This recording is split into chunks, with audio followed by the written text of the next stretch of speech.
1200 दिनों में बनाया जाने वाला टाइटैनिक सिर्फ 2 ही घंटों में क्यों डूब गया?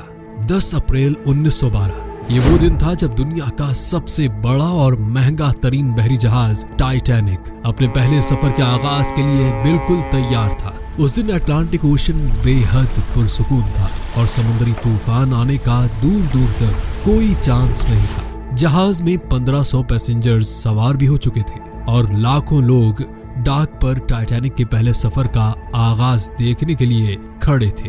ना ही पैसेंजर्स को और ना ही अलविदा करने वाले लाखों लोगों को और ना ही टाइटैनिक के अमले को मालूम था कि जो जहाज कुछ ही देर में रवाना होने वाला है उसको बनाते वक्त 6 ऐसी गलतियां की गई हैं जो उस जहाज को बदतरीन हादसे का शिकार बनाने वाली हैं। नाजरीन, आज आप जानेंगे अपने दौर के सबसे महंगे, सबसे लग्जरी और सबसे ताकतवर जहाज टाइटैनिक की 6 ऐसी गलतियां जो अगर न की जाती तो शायद आज टाइटैनिक क्रैश होने की वजह से नहीं बल्कि अपनी कामयाबी की वजह से दुनिया में फेमस होता।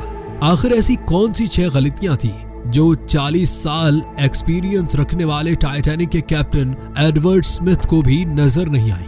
कैप्टन के 40 साल के एक्सपीरियंस को तो छोड़ें, ये गलतियां टाइटैनिक ऑपरेट करने वाली कंपनी दी व्हाइट स्टार लाइन जिसको 107 शिप्स ऑपरेट करने का एक्सपीरियंस था उनको भी नजर नहीं आई। और तो और ये गलतियां टाइटैनिक मैन्युफैक्चर करने वाली कंपनी हॉलैंड एंड वुल्फ को भी नजर नहीं आई जिन्होंने सिर्फ टाइटैनिक से पहले ही 500 से ज्यादा शिप्स मैन्युफैक्चर की थी। टाइटैनिक की कंस्ट्रक्शन 1907 में शुरू हुई थी और तकरीबन 3 साल का वक्त और 2000 वर्कर्स की मेहनत के बाद जहाज को तैयार कर लिया गया।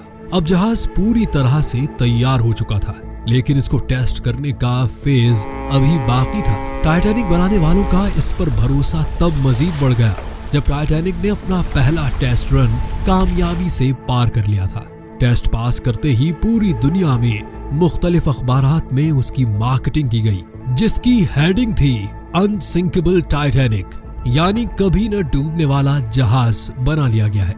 जहाज का पहला सफर इंग्लैंड के शहर साउथहैम्पटन से शुरू होना था जिसका दिन 10 अप्रैल 1912 मुकर्रर किया गया और जिसकी मंजिल अमेरिका का शहर न्यूयॉर्क थी। टाइटैनिक के इकोनॉमी पोर्शन में सफर करने की कीमत $30 जबकि फर्स्ट क्लास में सफर करने की $150 थी जो आज के दौर में 3,40,000 रुपए बनते हैं। इस मार्केटिंग के नतीजे में यकायक सारी टिकट्स बुक कर ली गई और आखिरकार वो दिन आ ही गया जब टाइटैनिक अपने पहले सफर का आगाज करने वाली थी।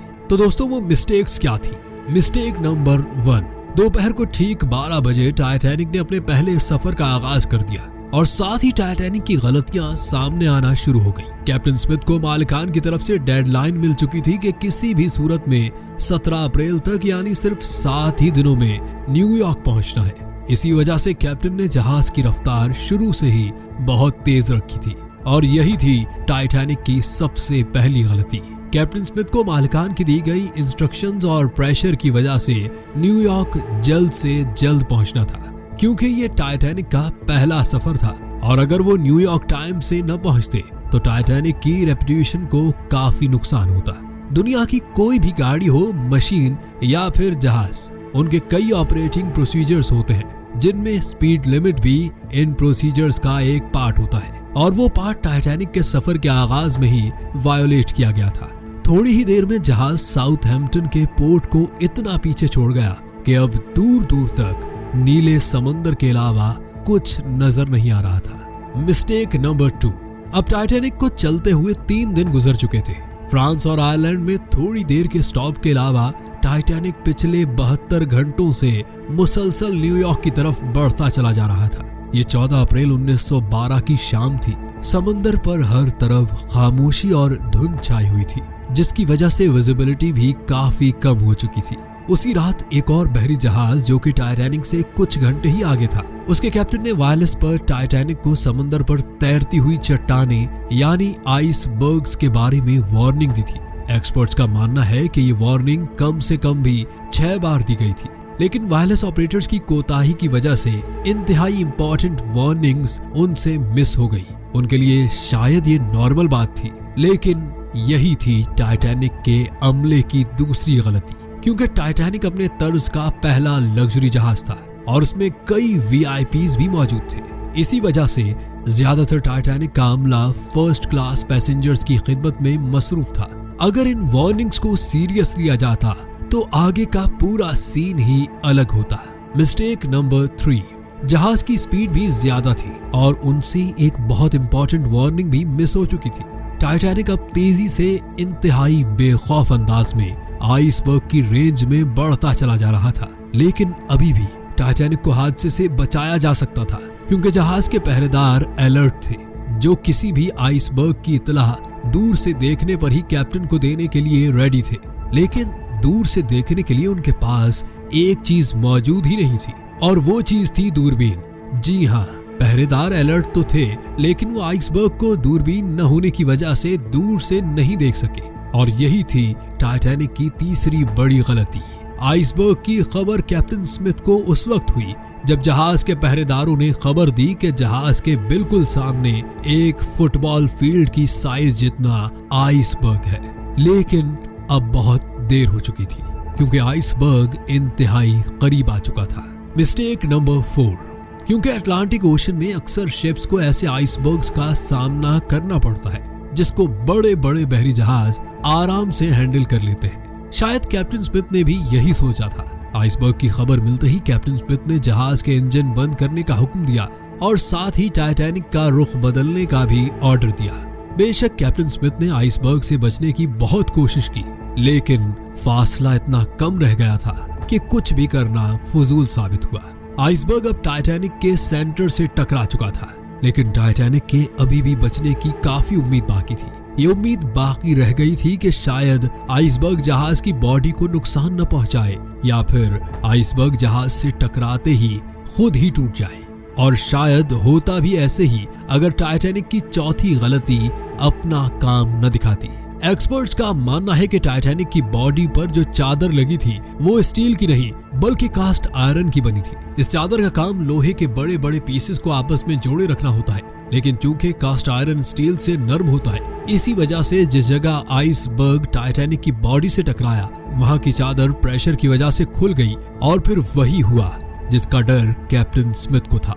मिस्टेक नंबर 5, टाइटैनिक की टक्कर एक फुटबॉल फील्ड जितने बड़े आइसबर्ग से हो चुकी थी और अब जहाज के निचले हिस्से में पानी भरना शुरू हो चुका था। इस खतरनाक तसादुम ने पूरे अमले और पैसेंजर्स को अलर्ट कर दिया था और साथ ही जहाज में मौजूद टाइटैनिक के मालिक जोसेफ बरोस को भी। बेशक टाइटैनिक में पानी भरना शुरू हो गया था, लेकिन अभी भी टाइटैनिक के बचने की उम्मीद बाकी थी क्योंकि टाइटैनिक को ऐसे डिजाइन किया गया था कि अगर उसके 3 फ्लोर्स में पानी भर भी जाए फिर भी ये नहीं डूब सकता। लेकिन बदकिस्मती थी उस जहाज की कि 3 फ्लोर्स को क्रॉस करके पानी अब 4थे फ्लोर तक जा पहुंचा था।